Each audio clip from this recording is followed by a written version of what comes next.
കൃത്യം 8:30 കൊട്ടാരം തുറന്നിട്ടും ഒറ്റ ഒരുത്തനെ ഇവിടെ കാണാനില്ലല്ലോ. ആരെവിടെ? ഒരു വഴിപോക്കനാണ്. ഞാനല്ലേ ഇവിടുത്തെ രാജാവ്, ഞാനെന്തിനു ഭയക്കണം? ആരാധ?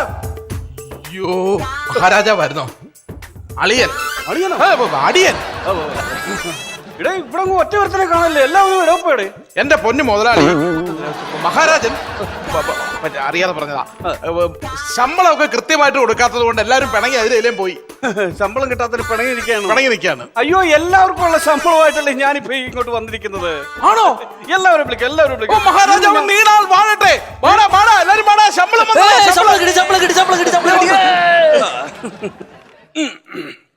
ഇതാ തനിക്കുള്ള ശമ്പളം. മഹാരാജൻ, എനിക്കൊരു സങ്കടം ഉണർത്തിക്കാറുണ്ടായിരുന്നു. സങ്കടം? അതെ, കഴിഞ്ഞ 10-15 വർഷമായിട്ട് ഞാനിവിടെ ജോലി ചെയ്യുക. ഈ 15 വർഷമായിട്ട് എനിക്ക് 5000 രൂപ മാത്രമേ ശമ്പളം ഉള്ളൂ. എന്തെങ്കിലും ഒരു ചേഞ്ച് വേണമെന്ന് ഞാൻ അങ്ങോട്ട് പറഞ്ഞിരുന്നു. എനിക്കറിയാമല്ലോ പ്രജകളുടെ സങ്കടവും ദുഃഖമൊക്കെ. ഇത് സ്വീകരിക്കൂ. നല്ല ചേഞ്ച് ഞാൻ വരുത്തിയിട്ടുണ്ട്. ഒരുപാട് നന്ദിയുണ്ട് മഹാരാജൻ. അപ്പോൾ എനിക്ക് 10000 രൂപ ശമ്പളം കാണുമല്ലേ? ആര് പറഞ്ഞു? അല്ല, ചേഞ്ച് വരുത്തിയെന്ന് പറഞ്ഞു. ചേഞ്ചാണ്, ഒറ്റ നോട്ടും ഇല്ല, എല്ലാം ചില്ലറയാണ്. അതൊരു വലിയ ചേഞ്ച് അല്ലേ? അപ്പം പഴയ ശമ്പളം തന്നെയുള്ളോ? 5000 അത് ചില്ലറയൊക്കെ തന്നിട്ടുണ്ട്. ഈ ചേഞ്ചാണ് ഞാൻ ഉദ്ദേശിക്കുന്നത്.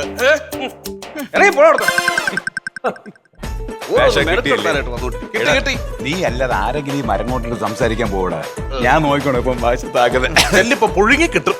മഹാരാജാവ് ജയിക്കട്ടെ, മഹാരാജാവ് ജയിക്കട്ടെ, മഹാരാജാവ് ജയിക്കട്ടെ. എടാ, ഒന്ന് പതുക്കെ പറയടാ.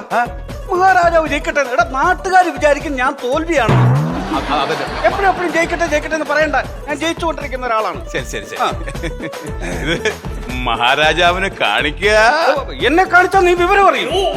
അയ്യോ, അതല്ല. പിന്നെ ഏതല്ല? മഹാരാജാവിന് കാഴ്ച വെക്കാൻ. അപ്പൊ എന്താ, എനിക്കിപ്പൊ കാഴ്ചയില്ലാതിരിക്കുകയാണോ ഞാൻ? തോന്നിവാസം പറയരുത് കേട്ടോ. അല്ല, ഞാൻ ഒരു സമ്മാനമായിട്ട് വന്നതാണ്. ഇഷ്ടപ്പെടും.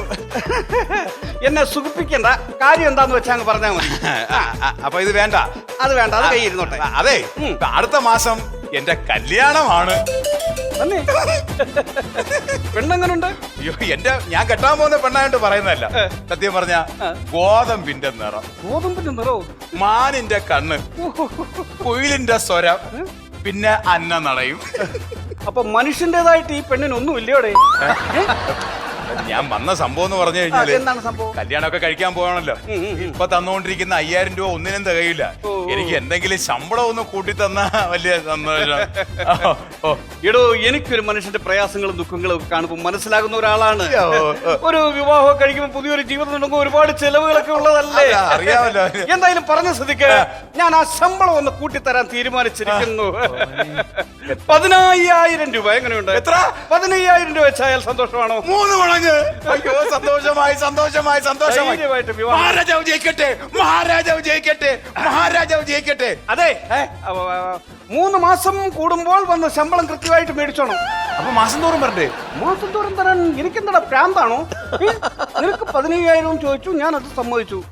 അത്രേ ഉള്ളൂ. 3 മാസം കൂടുമ്പോഴേ ഉള്ളൂ. അത് അന്നേരം വന്ന് വാങ്ങിച്ചാൽ മതി. അപ്പൊ പഴയ 5000 രൂപ 15000 ഒന്നിച്ച് കിട്ടുമല്ലേ? ഏത് സമയത്ത് എനിക്ക് തരാൻ തോന്നിയെന്ത്? ഓരോരോ തലവേദന കേസുകളുമായിട്ട് ചീഞ്ഞ കുറെ ആൾക്കാർ. രാജൻ, അങ്ങ് എന്നോട് പൊറുക്കണം. ഒരാഴ്ച ഞാൻ നിന്റെ കൂടെ പൊറുക്കാം. എന്താ, സന്തോഷമായോ? അതല്ല പറഞ്ഞത്, തമ്പുരാട്ടി ഇങ്ങോട്ട് വരുന്നെന്ന്. ഇവിടെ തമ്പുരു ആട്ടാനുള്ളതല്ലോ, മീട്ടാനുള്ളതല്ലേ? എന്ത് വിട്ടിത്തരമാണ് താൻ പുലമ്പുന്നത്? ഇയാളെ പെണ്ണും പിള്ള ഇങ്ങോട്ട് കയറി വരുന്നത്. വരാൻ പറയണോ? തമ്പുരാട്ടി ആകുന്നതിനായാലും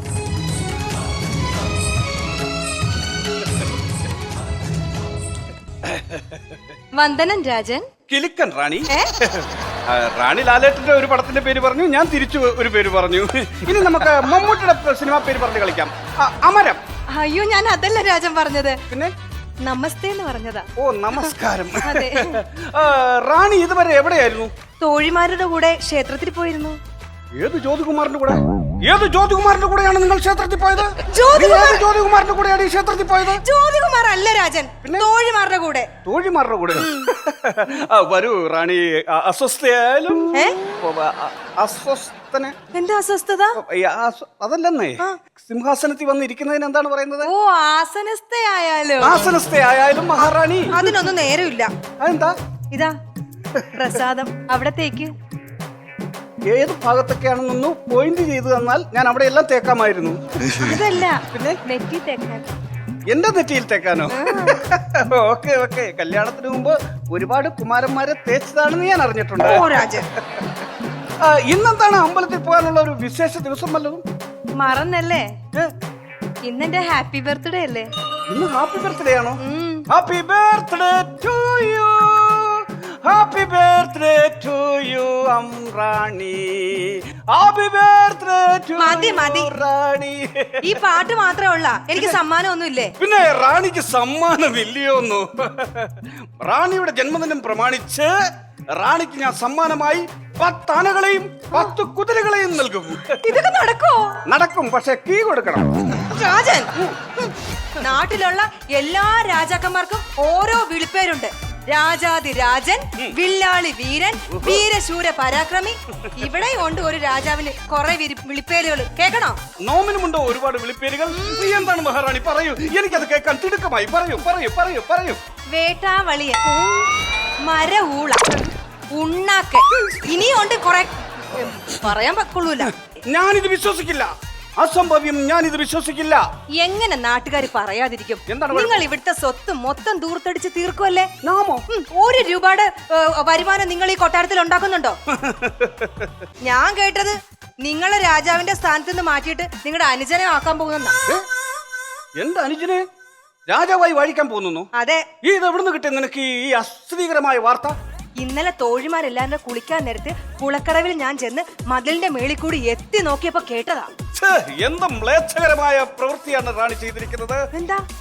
മഹാറാണി മതിലിന്റെ മുകളിൽ നിന്നുകൊണ്ട് കുളത്തിലേക്ക് എത്തി നോക്കിയോ? ക്ഷമിക്കണം പ്രഭു, ക്ഷമിക്കണം. മ്ലേച്ഛകരം, മ്ലേച്ഛോൽപത്തി. ക്ഷമിക്കണം മഹാരാജൻ. അങ്ങനെ ചെയ്യാൻ പാടില്ല. ഞാൻ ആ കുളക്കടന്റെ മതിലിന്റെ അവിടെ ഒരു തുളയിട്ടിട്ടുണ്ട്. അതിൽ കൂടെ നോക്കി എല്ലാം കാണാമല്ലോ, എല്ലാം കാണാൻ സുഖമായിട്ട്. രാജൻ, ചുമ്മാതല്ല. മീൻ പിടിക്കാനെന്നുള്ള വ്യാജേനെ ഇവിടുന്ന് പോണത് സീൻ പിടിക്കാനാണല്ലേ?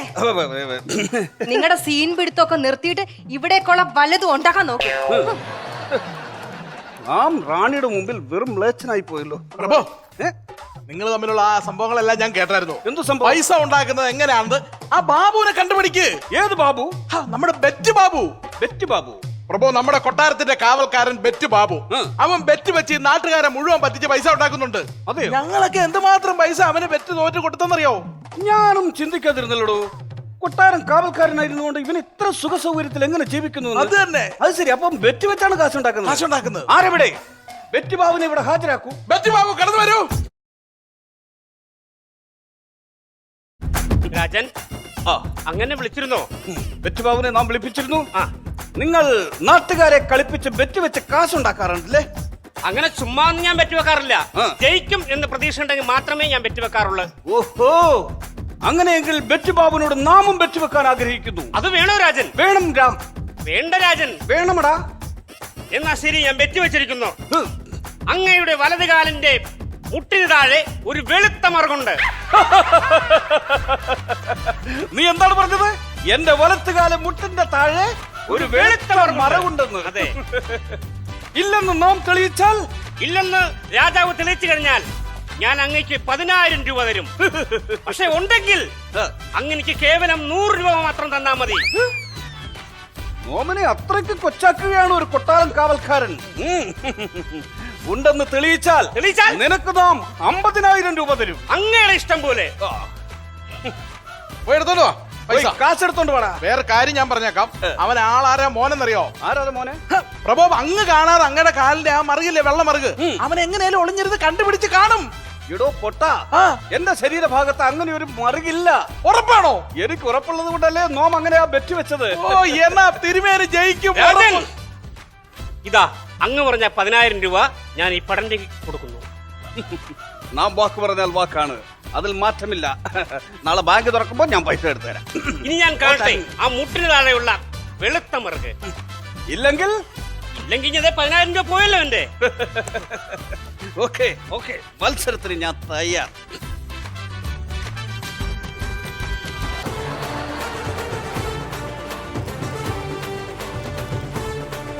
പാടോ.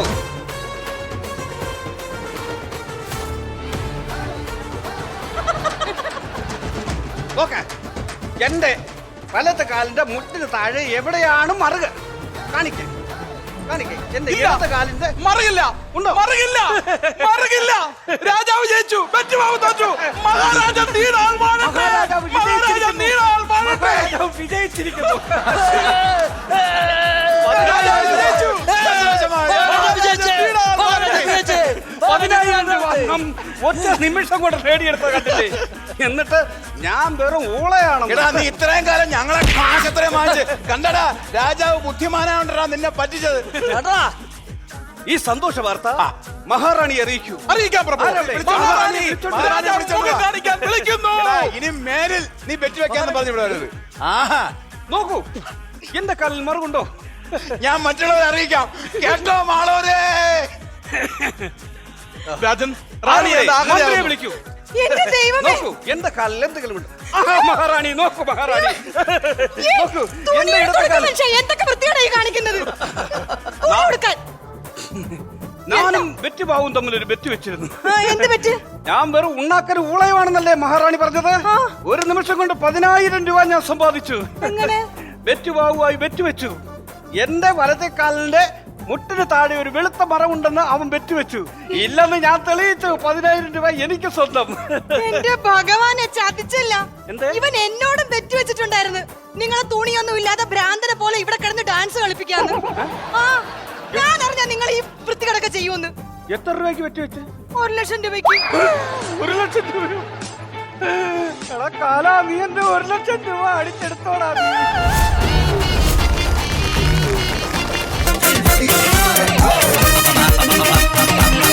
Gold Masters